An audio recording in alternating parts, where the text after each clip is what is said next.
যতবার বিএনপি দেশের মানুষের ভাগ্য পরিবর্তনের জন্য কর্মসূচি গ্রহণ করেছে, অতীতে আমরা দেখেছি আন্দোলনের নামে কিভাবে 173 দিন হরতাল করা হয়েছিল, মনে আছে আপনাদের? 173 দিন কিভাবে দেশের অর্থনীতিকে ধ্বংস করে দেওয়ার চেষ্টা করা হয়েছিল। প্রিয় ভাই বোনেরা, এখনো আবার সেই ভূত আরেকজনের কাঁধে গিয়ে আসর করেছে।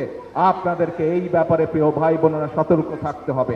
আজকে যদি আমরা সতর্ক থাকি, আজকে যদি আমরা আমাদের শপথে প্রতিশ্রুতিবদ্ধ থাকি, আজকে যদি আমাদের শপথে আমাদের কর্মসূচি বাস্তবায়নে আমরা অঙ্গীকারবদ্ধ থাকি, দৃঢ় থাকি, তাহলে বাংলাদেশের মানুষের ভাগ্য নিয়ে কেউ ছিনিমিনি খেলতে পারবে না।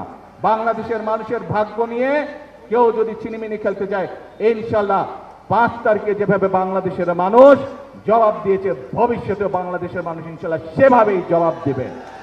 বিগত 17 বছর যাবৎ এই দেশ স্বৈরাচারের কবল ছিল। 2024 সালের 5ই আগস্ট বাংলাদেশের ছাত্র জনতা ঐক্যবদ্ধ হয়ে স্বৈরাচারকে বিদায় করেছে। প্রিয় ভাই বোনেরা, এখন হচ্ছে দেশ গঠনের পালা। এখন হচ্ছে এই দেশকে আমাদের গড়ে তুলতে হবে। এই দেশের মানুষের জন্য কর্মসংস্থানের ব্যবস্থা করতে হবে। এই দেশের মানুষের কাছে স্বাস্থ্য সেবা পৌঁছে দিতে হবে। এই দেশের গ্রামে গঞ্জে বাস করা মানুষের কাছে ওষুধপত্র, ডাক্তারের সেবা পৌঁছে দিতে হবে। এই দেশের বেকার যুবক বলুন, এই দেশের বেকার তরুণদের বলুন, তাদের শিক্ষা এবং তাদের কর্মসংস্থানের ব্যবস্থা করতে হবে। এই দেশের কৃষকদের আত্মনির্ভরশীল করার জন্য তাদের পাশে এসে দাঁড়াতে হবে। এই দেশে আমাদের গাছপালা কমে যাওয়াতে বৃষ্টি বাদলও কমে গিয়েছে, সেই জন্য বৃক্ষরোপণ কর্মসূচিও আমরা সিদ্ধান্ত নিয়েছি, আমরা এই পরিকল্পনা গ্রহণ করেছি। ইনশাল্লাহ আগামী 25 বছরে প্রায় সারা দেশে আমরা চেষ্টা করবো ইনশাল্লাহ আল্লাহর রহমতে 25 কোটি বৃক্ষ রোপণ করার জন্য। প্রিয় ভাই বোনেরা, আজ এই খাল খনন কর্মসূচির কাজ আমরা শুরু করলাম। এরকম প্রত্যেকটি কাজ আমরা করতে চাই যার সাথে জনগণের ভাগ্য জড়িত।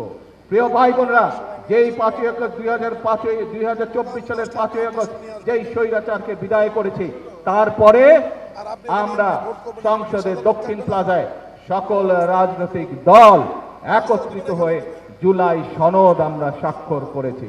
আজ এই হাজারো জনতার সামনে আমি পরিষ্কারভাবে বলে দিয়ে যেতে চাই, পার্লামেন্টের জাতীয় সংসদের দক্ষিণ প্লাজায় যে জুলাই সনদ বিএনপি সহ অন্যান্য রাজনৈতিক দল স্বাক্ষর করেছে, আমরা সেই স্বাক্ষরিত জুলাই সনদের প্রত্যেকটি লাইন, প্রত্যেকটি শব্দ ইনশাল্লাহ পর্যায়ক্রমিকভাবে এই সরকার বাস্তবায়ন করবে। কিন্তু প্রিয় ভাই বোনেরা, অনেকে কোন ব্যক্তি, কোন রাজনৈতিক দল আজকে আমরা দেখতে যাচ্ছি যে গণভোট হয়ে গিয়েছে, সেই গণভোটের রায়কে ভিন্ন খাতে তারা প্রবাহিত করতে চাচ্ছে এবং সমগ্র দেশে একটি বিভ্রান্তি তৈরি করতে চাচ্ছে।